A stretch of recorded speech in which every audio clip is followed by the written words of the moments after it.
My father didn't lower his voice. He didn't hesitate. He lifted the old yellowed passbook high enough for the entire room to see, smiled into the microphone and said, "Trash belongs with trash." Then he dropped it, straight into the bucket of ice and champagne at my feet. The sound was soft, a wet slap. But the laughter that followed was loud enough to crack something open inside me. I didn't scream, I didn't cry, I didn't say a word. I stepped out of my wedding reception in silence, carrying something far heavier than humiliation. And 3 days later, a bank teller looked at that same ruined book and whispered, "Ma'am, please don't leave." The ballroom smelled like roses and melted butter, white linens, crystal glasses, everything polished to reflect the kind of life my father believed our family represented. Generational respectability, control, appearances. It was my wedding day, but it felt like a performance staged for him. I stood near the head table in my dress, ivory satin long sleeves, conservative by design. My grandmother had helped me choose it. "You don't need sparkle," she'd said, her hands trembling as she smoothed the fabric. "You already survived harder things." She sat 2 rows back, now small, and folded into herself a pale blue cardigan draped over her shoulders like armor that no longer fit. Her eyes met mine once briefly. She gave me the smallest nod. When it was time for the speeches, my father rose first. Of course he did. He always spoke first. He adjusted the microphone, waited for the room to quiet, and smiled the way men do when they believe silence belongs to them. He talked about legacy, about family values, about discipline. He mentioned my service in the U.S. Army only once, and even then it sounded like a footnote. "She always needed structure," he said, chuckling. The room laughed politely.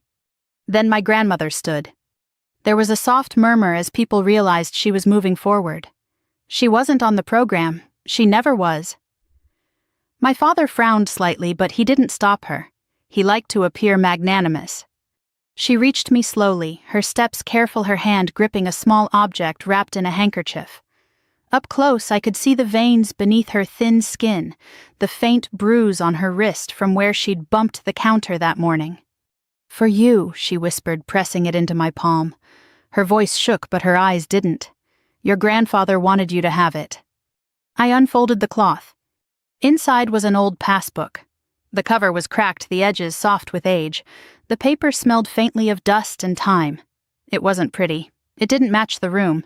It didn't belong in a place where money wore tuxedos. I felt my father step closer before I heard him. "What's that?" he asked into the microphone, his tone light, curious. "Dangerous." I didn't answer fast enough. He reached out and took it from my hands. The room leaned in. He flipped it open once, twice. His mouth twisted, not in confusion but disgust. "This," he said, holding it up. "This is what we're doing now." A few uncomfortable laughs scattered across the tables. "An old savings book," he continued. "From the 1970s, he shook his head, smiling like a man indulging a child's fantasy. "We've moved on from this kind of thing." He looked down at the champagne bucket beside the podium. Ice cubes floated in pale gold liquid condensation pooling on the floor beneath it. "Trash belongs with trash," he said clearly. And then he let go. The book fell into the ice. There was a collective gasp followed by laughter. Not cruel, not kind. The kind people use to stay safe. I stared at the bucket. The passbook floated for a second before sinking pages blooming open like a wound. I didn't think. I knelt. Cold bit into my fingers as I plunged my hand into the ice water, soaking through the lace at my cuffs, up my sleeve into the lining of my dress. Someone murmured my name. Someone else laughed again, sharper this time. I pulled the book out, dripping and ruined, pressed it to my chest, and stood. My father leaned toward the mic. "Don't be dramatic," he said softly. "Sit down." I didn't look at him. I didn't look at anyone. I turned and walked out. Outside, the evening air was cool and smelled like cut grass and distant ocean. I stood under the portico, my dress heavy with water, my hands numb. The sounds of the reception leaked through the doors, music restarting, voices rising, the world correcting itself now that I was gone. My grandmother came out minutes later. She didn't touch me, she just stood beside me. "I'm sorry," she said. I shook my head. "Don't be." She looked at the wet book in my hands. "He never opened it," she said quietly. Neither did I. That night, I went home without changing. I laid the passbook on the kitchen counter and watched the pages dry into stiff, wrinkled shapes. I didn't cry. The Army teaches you how to hold still when everything inside wants to fracture. 3 days later, I walked into the First National Bank downtown. The lobby was marble and hush. Polished shoes whispered across the floor. I wore jeans boots, a plain coat I'd bought secondhand years ago. I carried the passbook in a clear plastic bag sealed tight like evidence. The teller was young, early 20s. She took the bag with 2 fingers, her expression carefully neutral. "I'd like to check the balance," I said. It was a gift. She nodded, already typing, her eyes flicking once to the warped pages. I could see what she expected. An error. A 0. Something easy. Then she stopped. Her fingers hovered over the keyboard. She blinked, leaned closer to the screen. The color drained from her face. "Ma'am," she whispered, standing abruptly, "please don't leave, just a moment." She disappeared through a side door. People began to look at me. I stood there holding the counter, feeling the same calm I'd felt on patrol overseas when the radio went quiet, and you knew something was wrong. I had walked out of my wedding carrying trash. I was about to learn what it was really worth. The waiting area smelled faintly of lemon polish and old paper. Somewhere overhead, an air vent hummed steadily, a sound so controlled it felt deliberate. I stood at the counter where the young teller had left me, my hands resting flat on the cool stone, the plastic bag with the passbook between them. People pretended not to stare. A man in a gray suit shifted his briefcase from one hand to the other. A woman near the door glanced at her phone, then at me, then back to her phone. The quiet wasn't hostile. It was curious. The kind of attention that settles on you when something has gone slightly unmistakably wrong. I didn't move.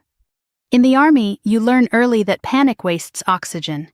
You learn how to breathe when your body wants to run, how to hold your posture when every nerve is lit up. Standing there in that bank lobby, I felt the same tightening in my chest I'd felt before missions when the plan fractured and you had to wait for new orders. The side door opened again. The teller returned, but she wasn't alone. Behind her walked a man in his 50s, silver hair, neatly combed glasses perched low on his nose.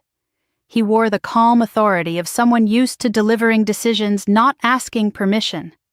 Another man followed, taller, younger, dressed sharply in a tailored suit that looked too expensive for a branch office.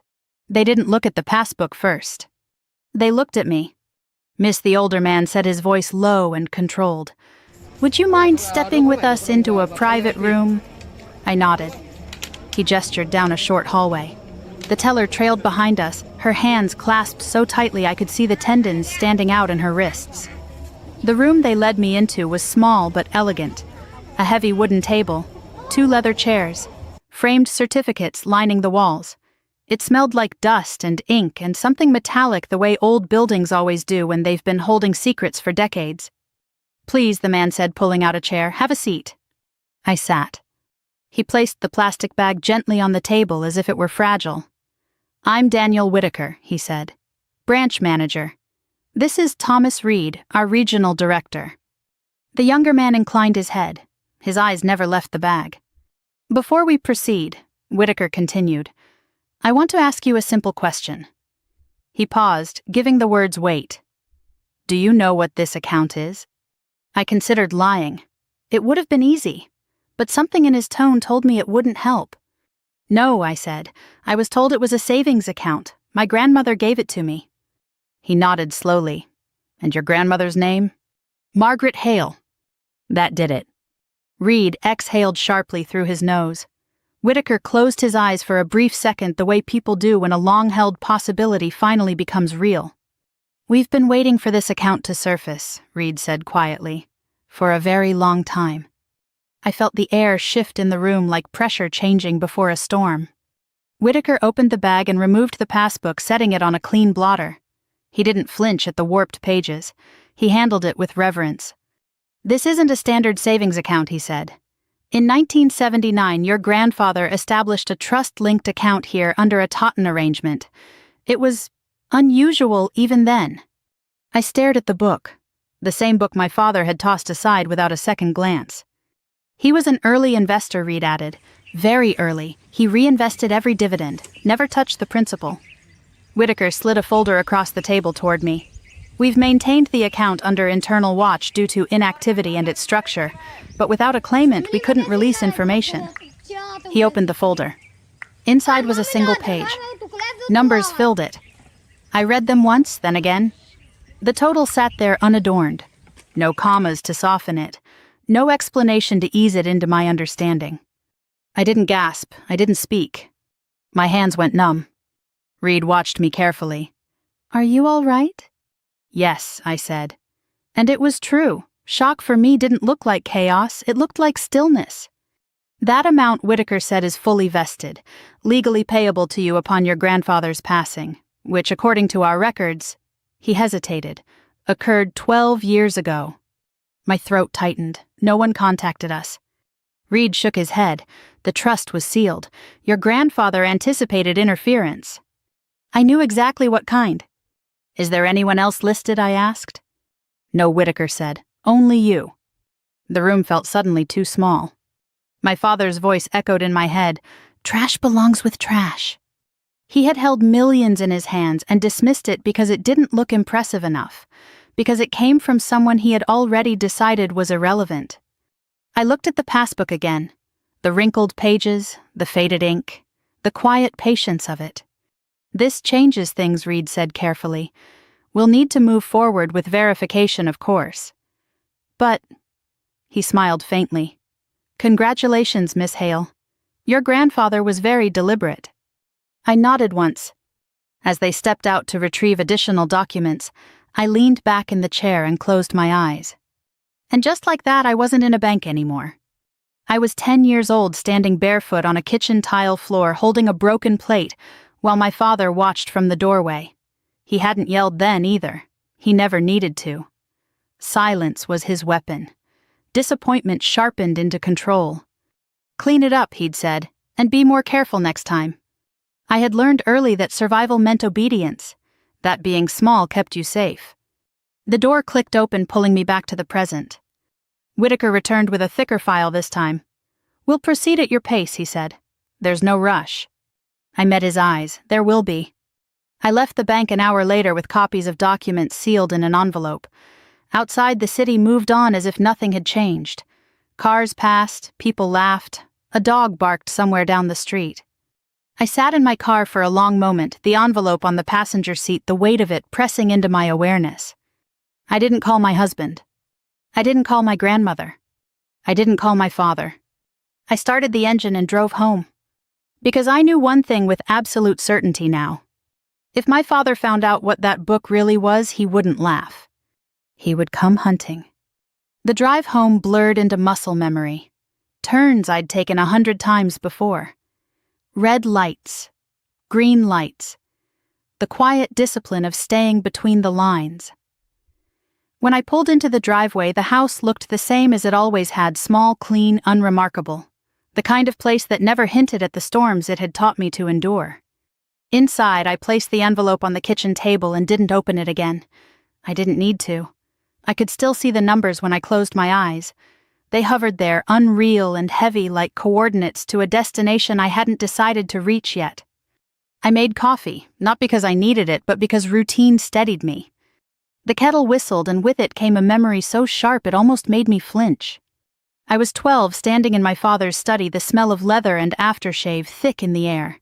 He sat behind his desk, fingers steepled, watching me like I was a problem he hadn't yet solved.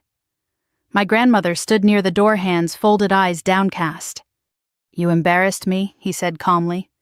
I didn't know how. I still didn't. "I asked you a question at dinner," he continued. "You hesitated. That tells people you don't know your place." I nodded. I always nodded. "Go to your room," he said. "Think about how you represent this family." That was how he punished me, not with bruises, but with absence, with the withdrawal of approval I'd been trained to crave. The kettle clicked off. I poured the water and watched the steam rise, then fade. Growing up, my father was a man who believed in order above all else.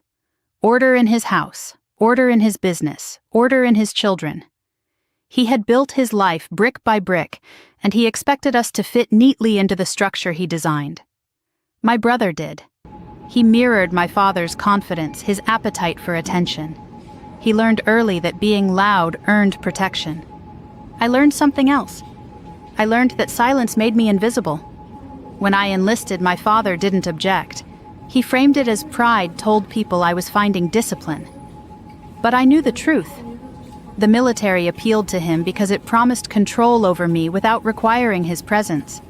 Someone else would give the orders. Someone else would shape me. What he didn't understand was that the army didn't teach me obedience. It taught me discernment.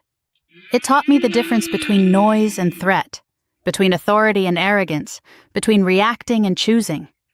Those lessons came back to me now as I sat alone at the table, the envelope untouched. My phone buzzed. His name lit up the screen. I let it ring. It buzzed again a few minutes later, then again. On the fourth call, I answered. "What is it?" I said. He didn't bother with pleasantries. "You left," he said, "without saying goodbye." I did. "You humiliated me," he snapped, "in front of my guests." I pictured him in the ballroom straightening his jacket, smoothing the moment over the way he always did, turning discomfort into a story where he was still in control. "You humiliated yourself," I said quietly. There was a pause, a recalibration. "That old woman had no business doing that," he said, dragging out some relic, making a scene. "She gave me a gift," I replied. He laughed short and dismissive. "If that's what you want to call it." I looked at the envelope on the table, at the careful edges, the patience of paper that had waited decades. "Did you ever ask what was in it?" I asked. Another pause, this one longer. "It was garbage," he said. I could tell by the look of it. "Because it didn't look expensive," I said. He scoffed. "Because I know value." I closed my eyes. "That's all I said. Goodbye." I hung up before he could respond. That night I went to see my grandmother. Her house was small and warm, filled with the smell of lavender and old books. She sat in her armchair, hands folded in her lap, eyes lighting up when she saw me. "You came?" she said softly. I knelt in front of her. "Why didn't you tell me?" She smiled sadly. "Your grandfather wanted it that way. He said power is safest when it waits." I swallowed. He knew. She nodded. "He saw how your father treated you. He wanted you protected." I took her hands in mine, feeling how fragile they were. "I won't let him touch it," I said. "I know," she replied. "You were always the strong one, even when you were quiet." Driving home, I felt something settle into place. Not anger, not fear. Clarity. The next morning, my father called again. His voice was different this time, measured, almost gentle. "I've been thinking," he said, "about the passbook."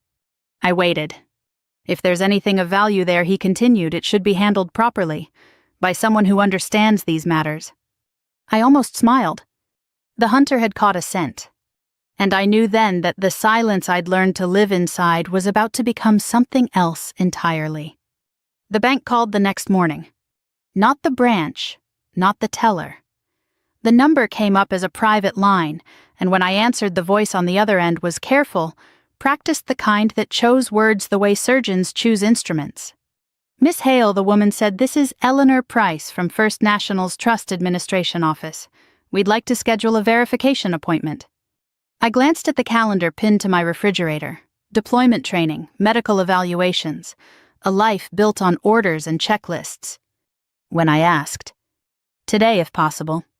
I drove downtown again, the envelope riding shotgun like a quiet passenger.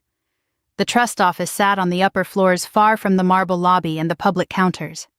The elevator hummed as it climbed each floor, clicking past like a metronome counting down to something inevitable. The conference room was larger this time. Sunlight poured through tall windows. The city spread below us, neat and indifferent. Ms. Price arrived with 2 associates and a file so thick it made a dull sound when it hit the table. "We'll move slowly," she said, "and you can stop us at any point." I nodded. She opened the file and began to explain. Dates, names, structures that had been designed long before I was born. My grandfather had been methodical, cautious. He had built the account the way engineers build bridges, anticipating stress planning for sabotage. He anticipated legal interference, Ms. Price said gently, which is why the trust remained dormant until a direct beneficiary appeared in person. I thought of my father's laugh, the ease with which he'd dismissed the book. The numbers came again. Not as a single shocking total this time, but broken into pieces. Investments, dividends, 40 years of quiet growth. This is not speculative wealth, she said. It's conservative, stable, intentionally boring. I almost laughed. Is there any chance my father, I stopped myself, anyone else could claim it? No, she said. The documentation is airtight. A strange feeling washed over me then. Not joy, not relief. Safety. The kind that settles in your bones when you realize the ground beneath you won't give way. When I left the building, my phone buzzed again. Him. I didn't answer. Instead, I drove to the armory.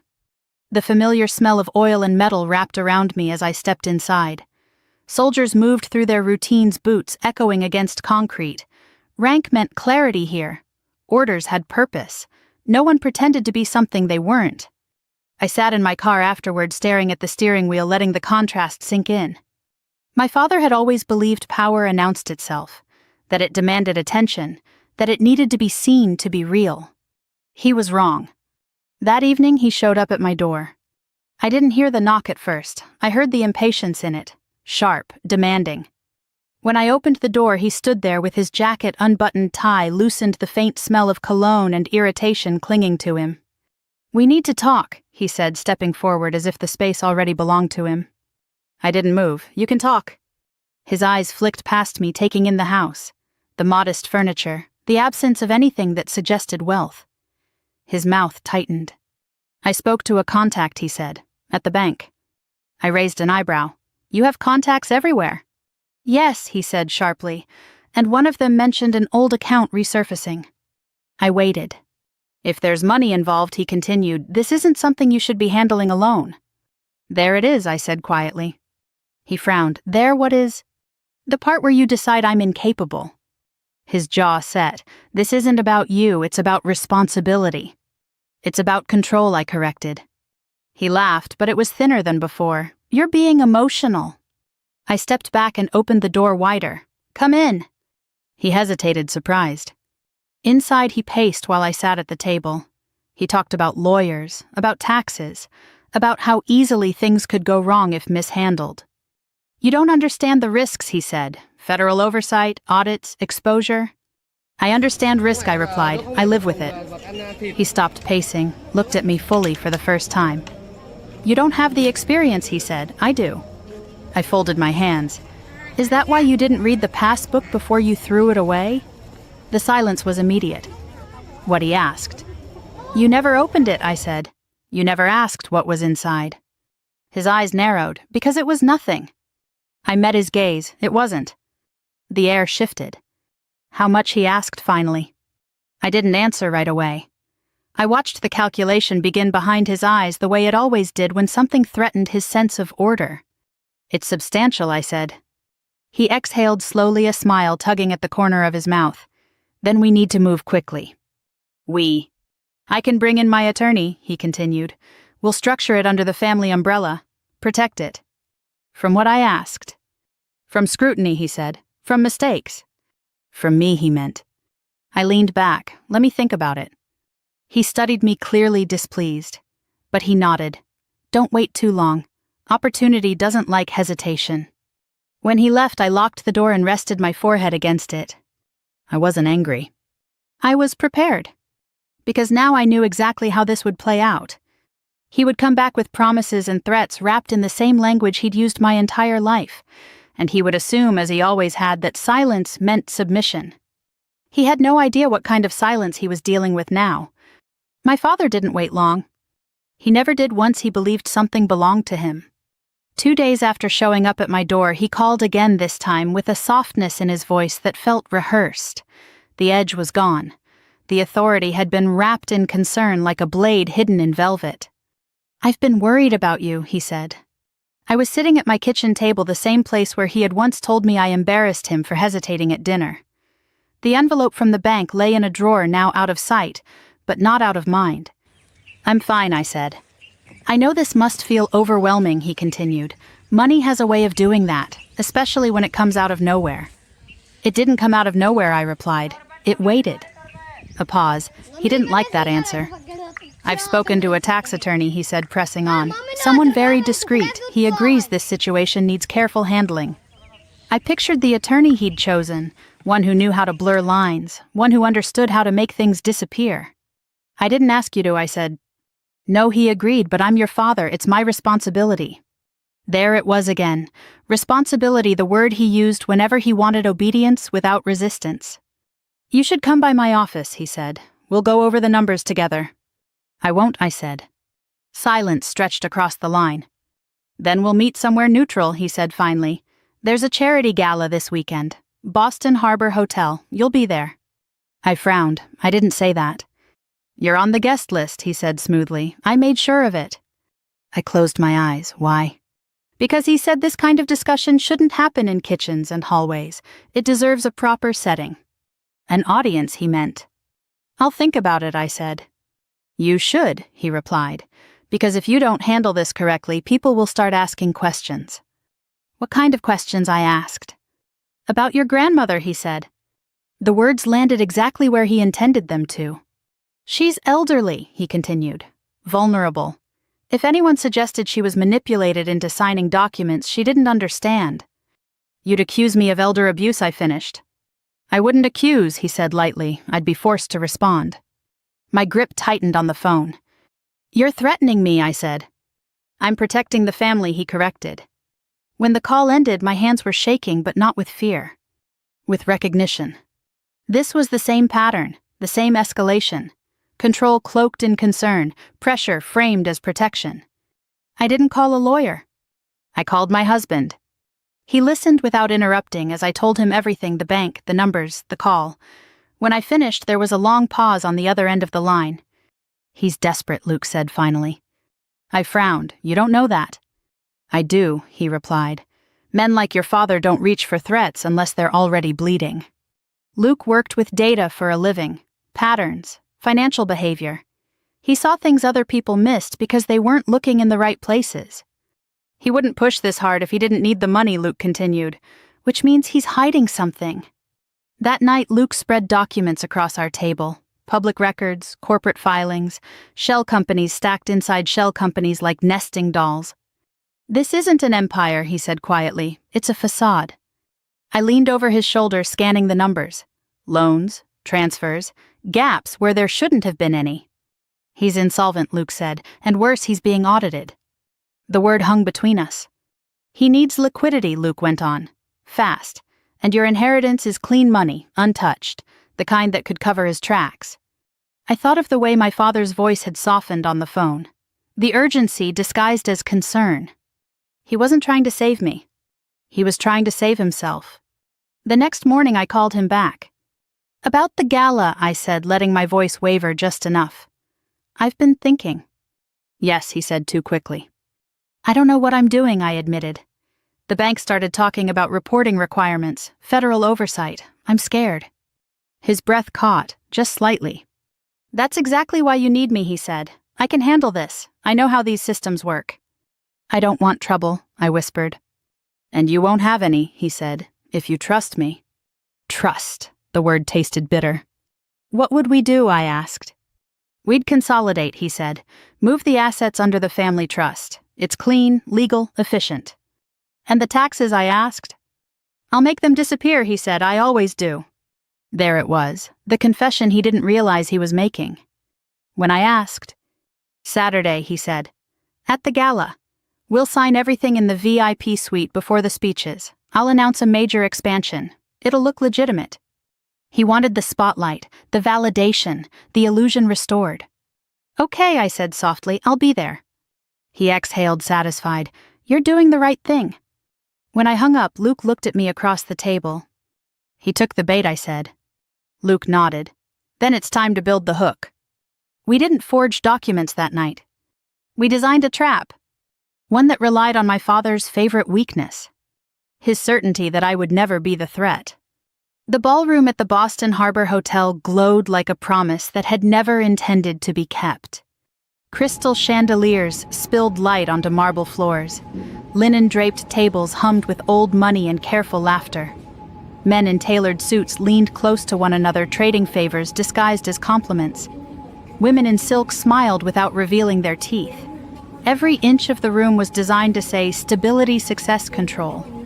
My father thrived in places like this. I arrived at 7:58 p.m. Not early, not late, precise. I wasn't wearing my uniform.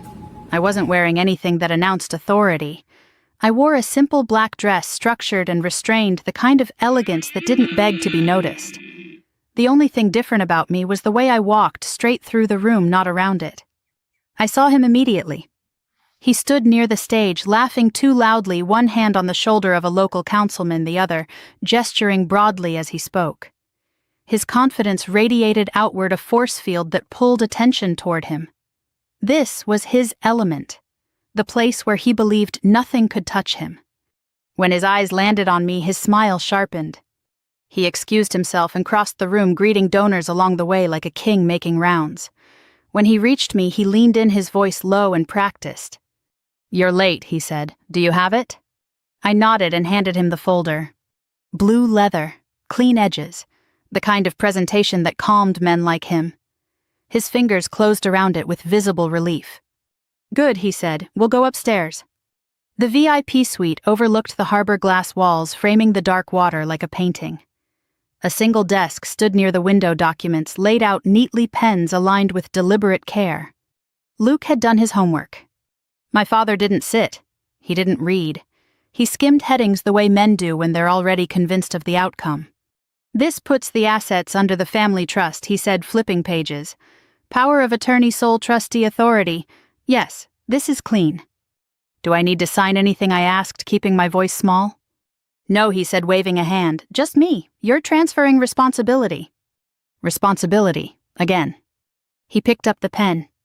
A smarter man might have noticed the title Affidavit of Historical Financial Management and Sole Liability. A careful man might have questioned why the dates stretched back 20 years. A cautious man would have wondered why the appendix listed entities he barely remembered. My father was none of those things. He signed. The pen scratched across the paper, bold and confident. His name looked the same as it always had, large, certain, unquestioned. "There," he said, handing the folder back to me. "It's done." He straightened his jacket and glanced at his watch. "I need to get to the stage. Big announcement." He didn't wait for my response. I stepped aside as he left the suite, the folder warm in my hands. My heart wasn't racing. My breath was steady. This was the calm that comes after months of preparation, when action finally replaces anticipation. I pulled out my phone, took a single photograph of the signature page, and pressed send. 3 miles away, Luke received it. Within seconds, the affidavit was attached to a whistleblower complaint, already loaded into a federal portal. Every entity, every date, every signature my father had just claimed as his own. Downstairs, the lights dimmed. My father took the stage. "Ladies and gentlemen," he began, spreading his arms wide. "Tonight I'm proud to announce a historic expansion of the Hale Family Foundation." Applause rolled through the room. A commitment of $12 million, he continued, to the future of this city. He smiled as he said it, the smile of a man unveiling his legacy. Behind him, the massive LED screen flickered. The foundation logo vanished. In its place appeared a seal, bold, unmistakable. Department of Justice, Federal Asset Seizure in Progress. The applause collapsed into silence. My father turned confused rather than afraid. He looked back at the screen, then out at the room as if waiting for someone to laugh. No one did. The doors at the back of the ballroom burst open. 6 agents moved with practiced efficiency, their presence cutting through the room like a blade. Conversations died mid-sentence. Glasses froze halfway to lips. "Richard Hale," the lead agent called. "Step away from the podium." My father's face drained of color. "Do you know who I am?" he demanded. "Yes," the agent replied calmly. "You're the sole trustee who just accepted legal responsibility for 20 years of unreported financial activity." My father's gaze snapped to me. "She tricked me," he shouted. "My daughter, she manipulated me." "Save it for the grand jury," the agent said. Handcuffs clicked shut. Cameras flashed as he was led away, his tailored jacket wrinkling under the pressure of hands that didn't care about appearances.